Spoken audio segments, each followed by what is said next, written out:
Good afternoon, Bermuda, and thank you everyone for coming today.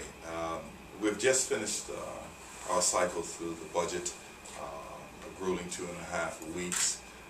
We were fortunate enough to get out at about 5:40 this morning, and this budget debate and cycle did not go without its wonderful opportunities of going back and forth as to what's best for the country. And I'm glad to say that we as a government are on track. We're on track, and what I mean by that is we have the opportunity now, after having gone through the budget cycle, of establishing the fact that we are looking to create jobs. We've had the opportunity to give to you, Bermuda, the reality financially of where we are. And that was very important for us to be able to do. You need to know what is happening with the purse, the public purse. And so after having gone through the budget debate and given you the opportunity to see where we are, the realities of where we are, there's a lot of work that must be done. And when I say that we're on track and that the One Bermuda Alliance as a government is on track, we need to be stimulating job creation. We need to be about the business of the people, and that means social and economic equity for everyone. Right after the election period, we noticed that there was quite a bit of optimism, but we weren't quite sure how that was going to translate into just the optimism, into jobs, and whether or not the business community was going to reflect the fact that they wanted to do business with Bermuda. I'm proud to say today that with the purchase of Sonesta Beach Hotel that has been vacant for some time now, it has been purchased. This is exciting. This means that there is comfort. This means that there are investors out there who want to work with Bermuda and find it as a jurisdiction somewhere that they believe there's a future for their investment. And so this is really good news. I can also say that we are getting a lot of response concerning St. George's, our great heritage site. This is good news for us. There's a lot of interest going on there, and so we will continue after this budget period of looking at those interested in the properties there and what can be developed as we move forward.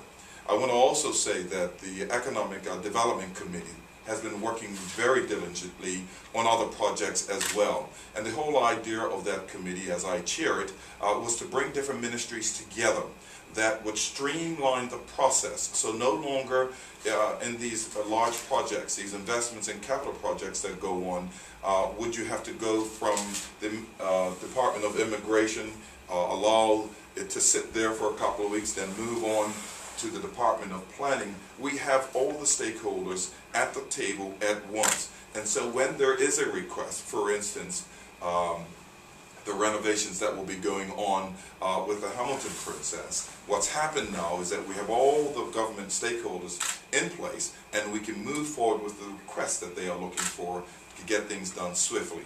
And so with that in mind, it's great to know that within a few months we should be seeing renovations taking place at the Hamilton Princess, which will bring about jobs, which is a great thing for us.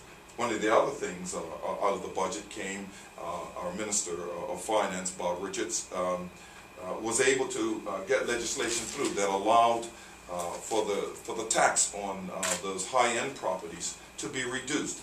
These properties weren't being purchased, and we know that through the reducing of the tax on these properties, we've had large amounts of interest in purchasing of properties. The real estate agencies have been calling us and saying of the great interest that's there. And so we know with these purchases, renovations will take place, and this will create jobs in short form. And so we're excited about some of the things that are going on right now as we go into the Easter period. I'm sure that our ministers are all welcoming the break from the House of Assembly, but there's still a lot of work to be done. So with that in mind, I'd like to entertain any other questions that you might have that you'd like to know about. That's good. I was just going to ask you to sort of expand on Sonesta, really. You've obviously said that, so that's now completed, that sale. Yes. Entirety. Do you have sort of ideas on what they're going to do? Do you know what they're going to do? Do you know the timeline they're looking at, anything like that? Well, we know that they're looking to build another hotel property there. Right now it's in its infancy stage as it has just been purchased, and so we do have before the Economic Development Committee requests being made as we speak, but we'll give details to that as we move on further through the process. But it is exciting news to know that that property now will be developed. We are looking for a timeline from the new owners on this year, and so we'll be letting you know about those timelines as we move forward. Was the appearance of $96 million worth of supplementary appropriations a bigger shock to the governments as it was to the public? Yes, those supplementaries. Well, I'll put it this way. You know, we've seen these kinds of supplementaries before. Is it a shock, and should it be a shock? It should be a shock to Bermuda to know that we have not been able to manage our ministries well enough to keep them within budget. And one of the tasks for us as a new government is to keep us on budget. And so throughout the year we will be ensuring that our ministers work with that task of making sure that they're on budget. We certainly understand some of the issues of negotiations, union negotiations and the likes has led to some of these things. But it is important that our ministers work within the time frames they've been given and within the budgets that they've been given to ensure that we are responsible with the purse, and that's most important. And the opposition had a pretty hard time, not attacking, but questioning the government throughout the entire budget debate. There seemed to be a kind of almost a plan to keep you on your toes. But every time they did that, of course, up comes the answer. Look back 14 years, you know, this is why we are here today. Is that a sufficient explanation for your government?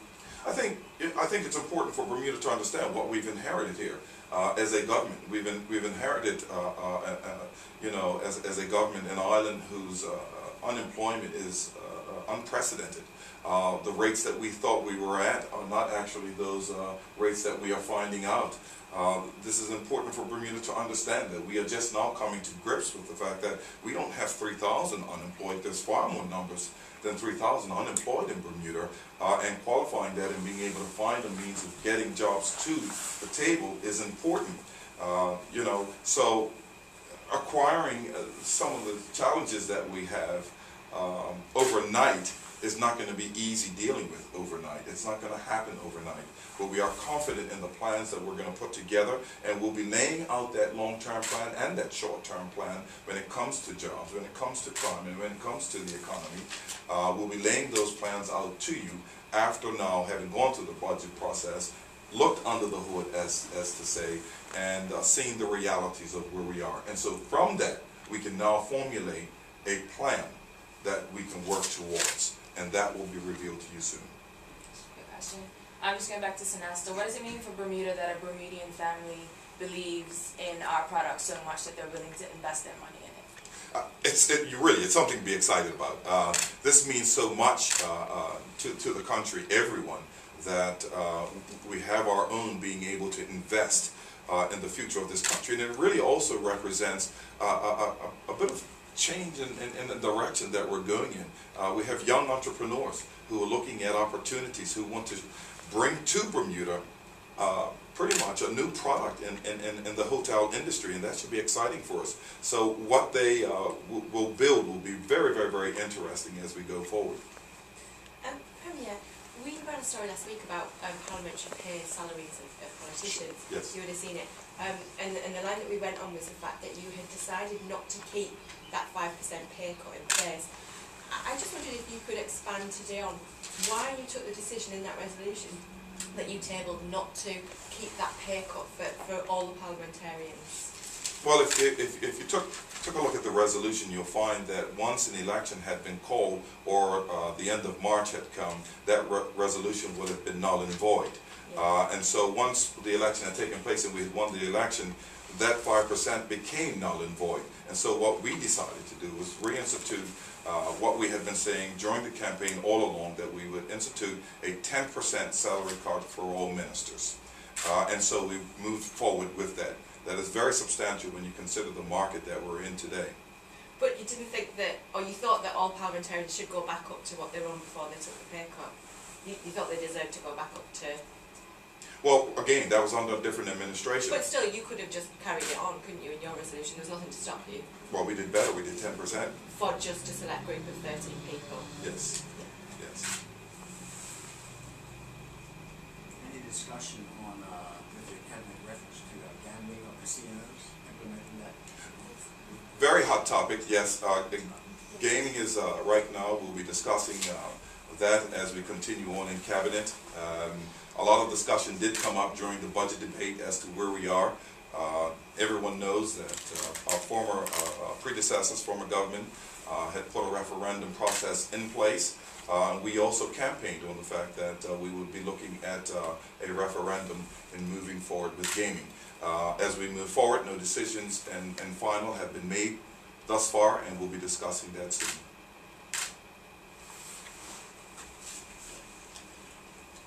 Sharon, any questions? Did you want to say anything about the ferry story that we had on the front page today? This is about the state of the ferries and how disheartened the people at Marine and Ports are about, I know it's not your portfolio, but I mean just as it's obviously a topic that's of interest today. Sure, very unfortunate circumstance that the ferry service had been disrupted and the like in the way that it had been disrupted. Certainly the Minister of Tourism and Transport was quite shocked, having received an email from the union on a Wednesday, and then of course replying to that email within a day's time and setting up a meeting within a day's time to only wait the next day where people had sat out on the job. For me, and I will be very frank, I thought that was very irresponsible of the ministry and the union reps to move in that manner. When any entity's plan usurps the national plan, then we have a challenge. We must be working together. In 2013, the only way that we're going to move out of this situation is if we can sit down at the table, dialogue about what is best for the country, and move forward. This is vital to us getting out of the economic woes that we are in. And so I will be encouraging our ministers to work with the unions and other interested groups that we must sit down and do what is best on behalf of the people. And that is the only way we're going to walk out of this situation. Unfortunate that it took place the way that it did, but when the realities did come out, we're moving forward with a plan that had already been in process from our predecessors. So it's quite interesting to see that all of a sudden now we've got a walkout when these talks have been going on all along, and that the minister had been discussing the information with the relevant parties to ensure that information had been disseminated and that there shouldn't have been any confusion.